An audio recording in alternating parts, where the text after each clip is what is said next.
wabarakatuh. Selamat siang anak-anak semuanya. Ya. Sehat semuanya. Semangat. Baik, sebelum kita mulai belajar, kita berdoa dulu. Mari bersama-sama berdoa menurut keyakinannya masing-masing. Doa mulai.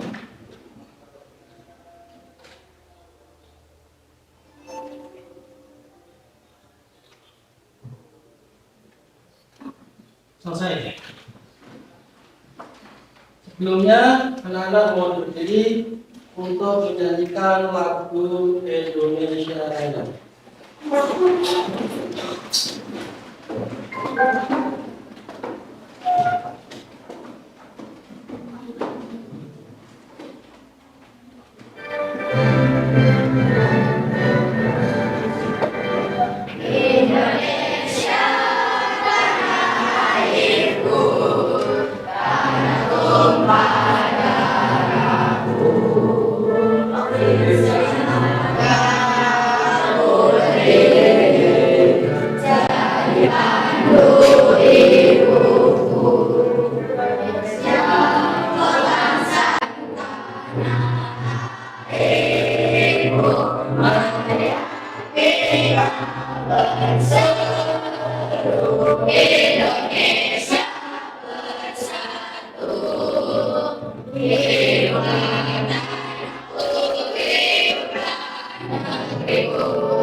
Baik, kita lanjutkan dengan menyanyikan lagu Garuda Pancasila.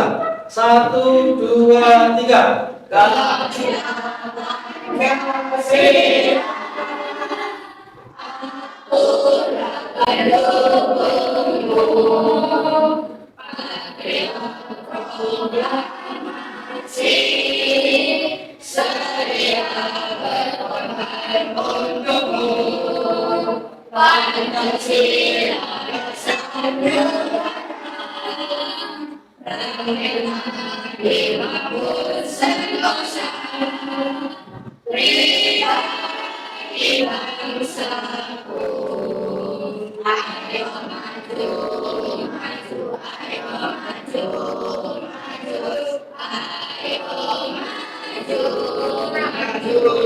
Tepuk tangan. Kembali. Terima kasih adik anak-anak semuanya sudah. Yang pertama tadi menyanyikan apa? Belajar. Sebelum kita mulai belajar, alangkah baiknya KM-nya untuk absen dulu. Silakan KM-nya diri untuk mengabsen. SD, Hadir. Ainul, Hadir.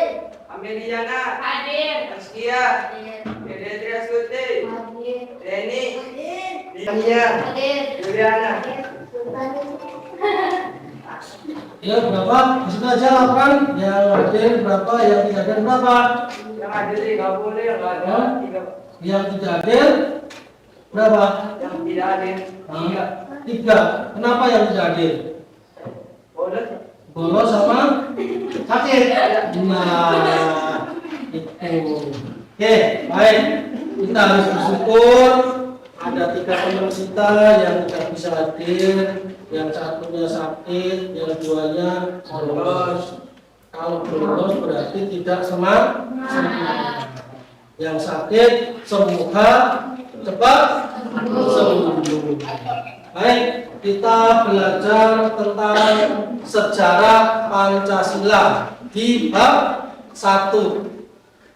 Bagaimana sih ceritanya Pancasila itu bisa menjadi sebuah dasar negara? Itu ada asal usul, ada ceritanya.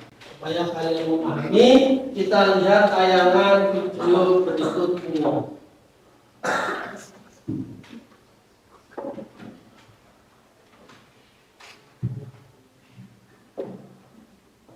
Pada kesempatan kali ini kita akan membahas rangkuman materi PPKN kelas 7 bab 1. Yaitu isinya tentang sejarah kelahiran Pancasila. Nah, materi ini sudah kurikulum merdeka ya. Mari kita mulai dengan latar sejarah kelahiran Pancasila. Sejak zaman dahulu, nilai-nilai Pancasila sudah menjadi bagian dari kehidupan masyarakat di wilayah yang sekarang menjadi bagian dari negara Indonesia. Oleh karena itu, sebelum mempelajari sejarah kelahiran Pancasila, kita harus memahami kehidupan bangsa Indonesia di masa lampau. Kehidupan bangsa Indonesia di masa lampau itu dapat dibagi menjadi masa sejarah awal, zaman kerajaan Nusantara, zaman penjajahan, dan zaman kebangkitan nasional. Kita akan bahas satu persatu ya. Kita mulai dengan masa sejarah awal. Di masa praaksara sebelum abad ketiga Masehi, nilai ketuhanan saat itu antara lain terlihat pada sarana upacara keagamaan seperti nekara atau gong perunggu yang ditemukan di banyak tempat, mulai dari Sumatera hingga Alor, Nusa Tenggara Timur. Nilai kemanusiaan dan persatuan terlihat dari lukisan gua seperti di Wamena, Papua, di Leang-Leang, Sulawesi Selatan, hingga di pedalaman Kalimantan. Nilai kemanusiaan juga terwujud dengan adanya patung-patung purba seperti di Lembah Bada, Sulawesi Tengah, maupun di Gunung Dempo, Sumatera Selatan, dan semakin berkembang setelah ada prasasti batu tertulis. Di sekitar abad ke-5 berdiri Kerajaan Tarumanegara di Jawa Barat, Kerajaan Kutai di Kalimantan Timur, disusul Kerajaan Kalinga di Jawa Tengah dan meninggalkan prasasti batu bertulis di mana menunjukkan ketentraman yang menjadi penanda nilai persatuan hingga kerakyatan dan keadilan sosial. Selanjutnya masa Kerajaan Nusantara. Kemakmuran bangsa Indonesia makin meningkat di akhir abad ke-7. Di Sumatera muncul kerajaan besar Sriwijaya, disusul oleh Wangsa Sanjaya dan Selendra di Jawa. Kerajaan kembar itu membangun Candi Borobudur sebagai candi umat Buddha terbesar di dunia, serta Candi Prambanan sebagai candi umat Hindu. Candi-candi itu menunjukkan adanya nilai-nilai ketuhanan, kemanusiaan, persatuan, kerakyatan, hingga keadilan sosial yang kuat. Setelah itu, hadir kerajaan Islam seperti Samudra Pasai, Demak, hingga Ternate. Agama Islam dan bahasa Melayu berkembang ke seluruh Nusantara. Budayawan W.S. Rendra menyebut zaman Demak itu sebagai zaman Renaissance atau kebangkitan Nusantara. Di masa kerajaan-kerajaan Nusantara yang makmur tersebut, nilai ketuhanan dan keadilan sosial sangat menonjol, diikuti perkembangan nilai kemanusiaan, persatuan, dan kerakyatan. Selanjutnya masa penjajahan. Makmurnya negeri ini mengundang orang asing untuk datang berdagang, lama-lama menjajah. Hal itu dilakukan oleh bangsa Portugis, Spanyol, Inggris, dan akhirnya Belanda yang menjajah selama sekitar 350 tahun. Terjadi banyak perlawanan di daerah seperti di Sumatera terjadi perlawanan oleh Sultan Iskandar Muda, Sultan Badarudin, Sisi Mangaraja, Imam Bonjol dalam Perang Padri, dan Cut Nyak dalam Perang Aceh. Di Jawa terjadi perang di Penogoro, Patimura di Maluku, Jelantik di Bali, Pangeran Antasari di Kalimantan, Sultan Baabullah di perairan Maluku dan Papua, Hang Tuah di Selat Malaka, Sultan Hasanuddin di Laut Sulawesi dan Laut Jawa. Perlawanan di daerah tersebut menunjukkan nilai ketuhanan, nilai kemanusiaan, dan nilai persatuan. Selanjutnya masa kebangkitan nasional.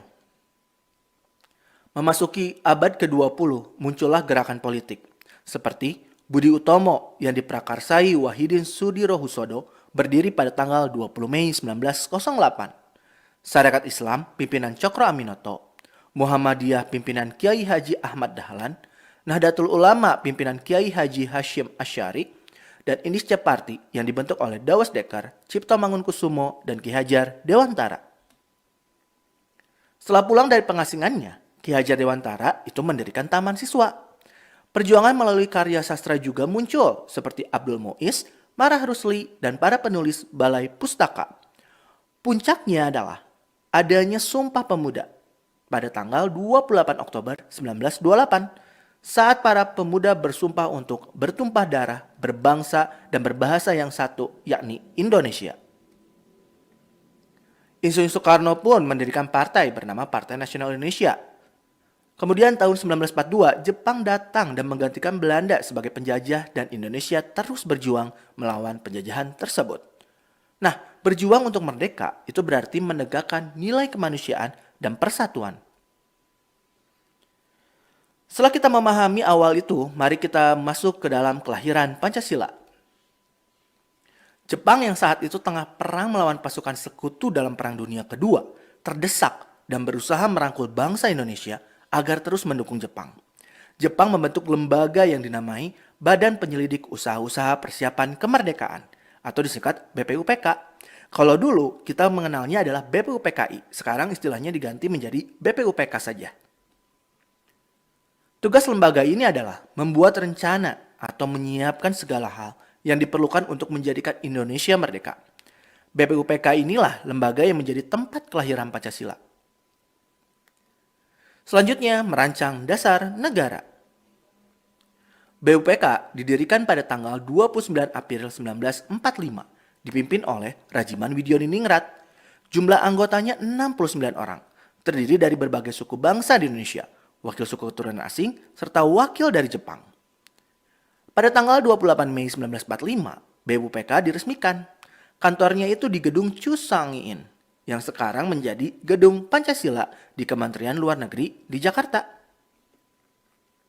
Sidang pertama BPUPK ini berlangsung dari 29 Mei sampai 1 Juni 1945.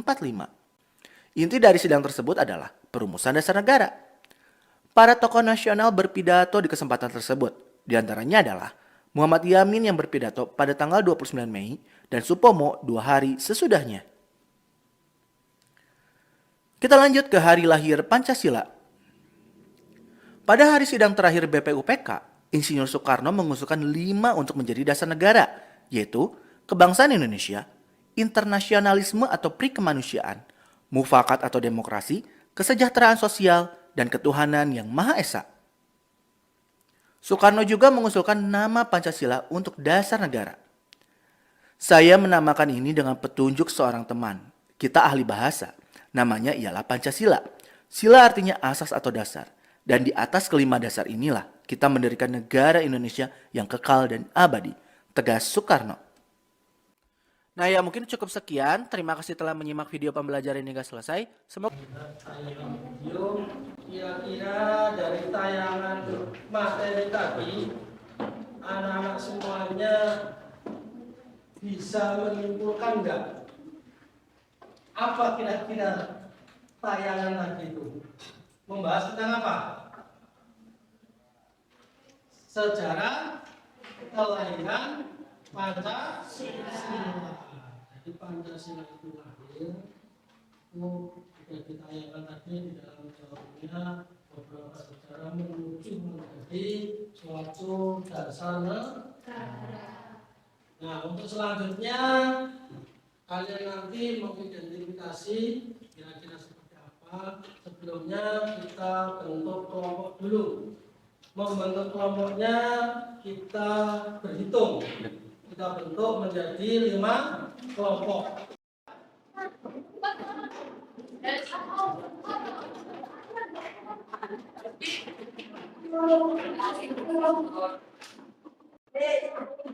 Ya, baik. Kalau sudah hitung dengan kelompoknya masing-masing, Selanjutnya, Bapak akan membagikan LKPD untuk mengerjakan observasi atau pengamatan dari video pembelajaran.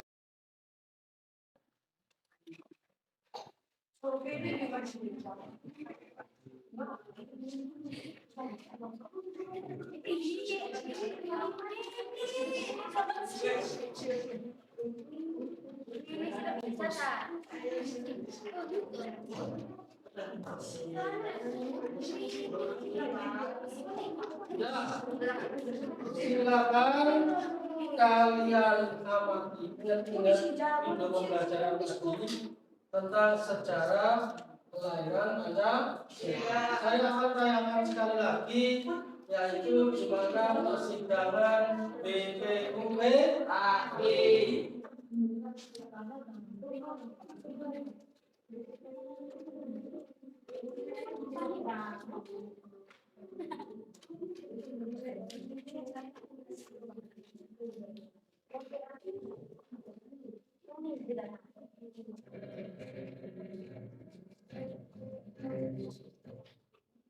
BPUPKI pada tahun 1944 kedudukan tentara Jepang di medan perang Pasifik semakin terdesak. Di berbagai medan pertempuran, Jepang menderita kekalahan. Ditambah dengan timbulnya pemberontakan oleh rakyat Indonesia, maka kedudukan Jepang semakin tercekik. Pertahanan Jepang sudah rapuh dan bayangan kekalahan sudah semakin nyata. Namun Jepang masih berusaha menarik hati rakyat Indonesia dengan menjanjikan kemerdekaan di kemudian hari. Pada 1 Maret 1945, pemerintah Jepang di Jawa dipimpin oleh Saiko Shikikan Kumakichi Harada membentuk Badan Penyelidik Usaha-Usaha Kemerdekaan Indonesia (BPUPKI) yang dalam bahasa Jepangnya disebut Dokuritsu Jurge Chosakai. Yang diangkat sebagai ketua BPUPKI ialah Rajiman Medio Diningrat. Ia dibantu oleh 2 ketua muda, yaitu seorang Jepang, Shuchokan Cirebon, dan RP Suroso. Ia diangkat sudah semakin nyata. Tadi apa? BPUP apa kepanjangannya? Usaha-usaha persiapan kemerdekaan Indonesia. Kurang keras, gak kedengeran. Yuk, 1, 2, 3. Badan Penyelidik Usaha Persiapan Kemerdekaan Indonesia. Siapa ketuanya? Aku baru ditayangkan tadi. Siapa namanya? Rajiman Widyodi. Oke, bisa dilanjut. Namun Jepang masih berusaha menarik simpati rakyat Indonesia dengan menjanjikan kemerdekaan di kemudian hari. Pada 1 Maret 1945, pemerintah Jepang di Jawa dipimpin oleh Saiko Shikikan Kumakichi Harada membentuk Badan Penyelidik Usaha-Usaha Kemerdekaan Indonesia (BPUPKI) yang dalam bahasa Jepangnya disebut Dokuritsu Jurge Chosakai. Yang diangkat sebagai ketua BPUPKI ialah Rajiman Medio Diningrat. Ia dibantu oleh 2 ketua muda, yaitu seorang Jepang, Shuchokan Cirebon, dan RP Suroso. Ia diangkat pula sebagai kepala sekretariat BPUPKI, dibantu oleh Toyohiko Masuda dan Mr. A.E. Rimodigo. Anggotanya 60 orang, ditambah 7 orang Jepang tanpa hak suara. Dalam kesempatan itu, Insinyur Soekarno tidak menjadi ketua karena ia ingin lebih aktif dalam berbagai diskusi. Pelantikan anggota-anggota BPUPKI dilakukan pada tanggal 2 Mei 1945 bertepatan dengan hari ulang tahun Raja Jepang, Tenno Heika. Pelantikan itu dihadiri oleh 2 pembesar Jepang, yaitu Jenderal Itagaki dan Jenderal Ichiro Nagano. Pada peresmian itu, bendera merah putih dikibarkan di samping bendera Inomaru. Tugas pokok BPUPKI adalah melakukan penyelidikan terhadap usaha-usaha persiapan kemerdekaan Indonesia, Untuk itu, BPUPKI telah membentuk beberapa panitia kerja, yakni 1. Panitia Perumus terdiri atas 9 orang, diketuai Insinyur Soekarno. Tugasnya merumuskan naskah rancangan pembukaan Undang-Undang Dasar. 2. Panitia Perancang Undang-Undang Dasar, diketuai Insinyur Soekarno. Dari sini dibentuk lagi panitia kecil yang diketuai oleh Profesor Dr. Mister Supomo. 3. Panitia Ekonomi.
Dari semua kelompok tadi, kira-kira siapa yang berani menampilkan hasil kerjaannya?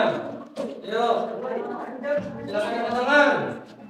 Ya, 1. Ya, 2. Yang lainnya 3. Baik, diwakili dari kelompok 4 dulu. Silakan berdiri.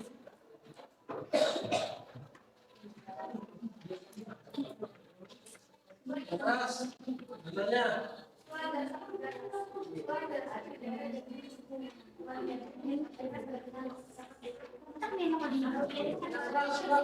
Mudah-mudahan sana biar kita bangunkan.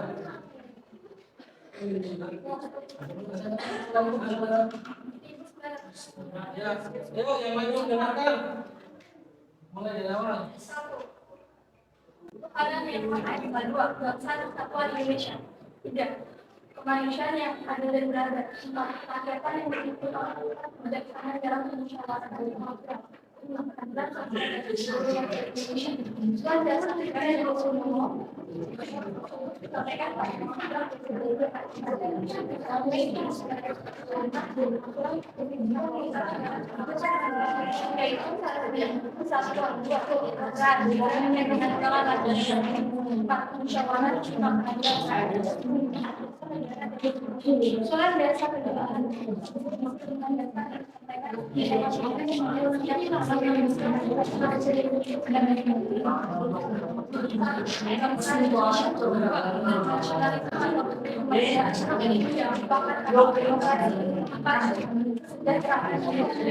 negara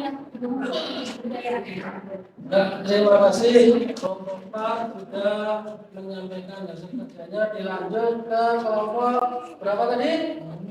Kelompok 3. Berdiri. Nomor 3.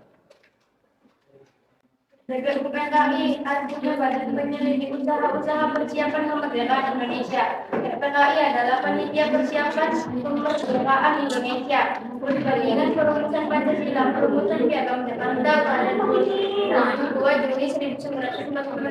Tentu ketuhanan dengan kewajiban menjalankan syarat Islam bagi pemeluk-pemeluknya.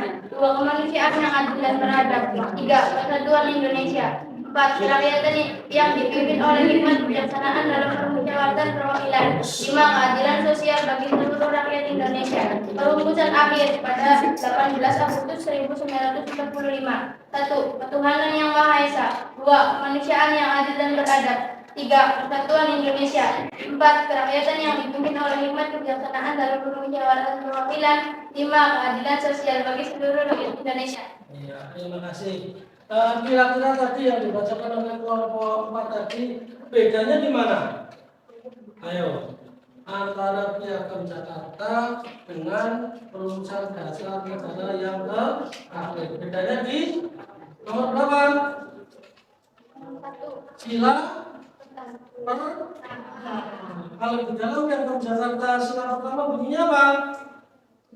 Tuhan menentukan segala Menjalankan syariat Islam. Karena negara Indonesia itu bukan negara agama. Di dalam negara Indonesia banyak terdiri berbagai macam. Makanya diganti dengan sila yang pertama, ketuhanan yang Maha Esa. Kalau sudah, selanjutnya kita kembali ke tempat duduk masing-masing. Sebelum kembali, silakan dikunjungi hasil pekerjaan kalian dan dikasih nilai. Kelompok 1 contohnya memberi nilai kepada kelompok 2, 3, 4, dan 5. Kelompok selanjutnya seperti itu. Jangan menilai hasil kerjaannya sendiri. Ayo, silakan mulai. Tanda bintang 3 berarti baik. Tanda bintang 2 cukup. Tanda bintang 1 tuh. Ayo, silakan. Kasih nilai dulu. Dilanjutkan oleh kelompok 4. Tepuk tangan. Baik anak-anak semuanya, pada hari ini kita tadi sudah belajar tentang apa? Sejarah lahirnya Pancasila. Di mana lahirnya Pancasila itu dibarengi dengan apa tadi? Perang Dunia Ketiga. Antara siapa? Tadi Sekutu melawan Jepang. Yang apa namanya, Sekutu melawan Jepang, Sekutu mengebom Hiroshima dan Nagasaki. Akhirnya Jepang menyerah. Itulah momen-momennya Indonesia mengalami untuk jauh dari atau keluar dari penjara. Ingat, tadi dibentuklah dua organisasi. Yang pertama namanya apa? BPUPKI. Apa pelajarannya?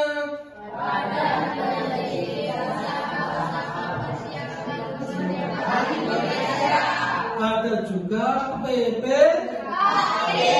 Apa pelajarannya? Siapa yang membentuk BPUPKI? Ayo, bangsa Jepang. Karena kebutuhan sebentar bangsa Jepang akhirnya dibubarkan diganti BPKI. Ada pertanyaan di sini? Kita akan bertemu di jadwal selanjutnya. Masih semangat? Masih. Coba kalau masih kan enggak? Waktu awal kita bertemu, kalau saya ngomong Pancasila, jawabannya apa? Dasarnya? Ya kan? Ingat nggak? Kalau saya ngomong burung Garuda, lambang si semangat. Ingat tidak? Konstitusi, Undang-Undang Dasar 1945, ya kan? Bahasa Indonesia, bahasa persatuan, bendera merah putih, bendera Indonesia, merah artinya putih artinya iya. Bisa dicoba? Bisa? Coba. Dasar negara. Dasar negara Indonesia. Aduh, dasar negara. Dasar negara. Burung Garuda. Bahasa Indonesia. Bahasa persatuan. Bendera merah putih artinya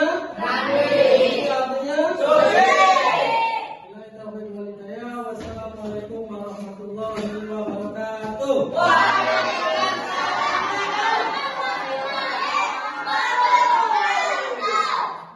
Sebelum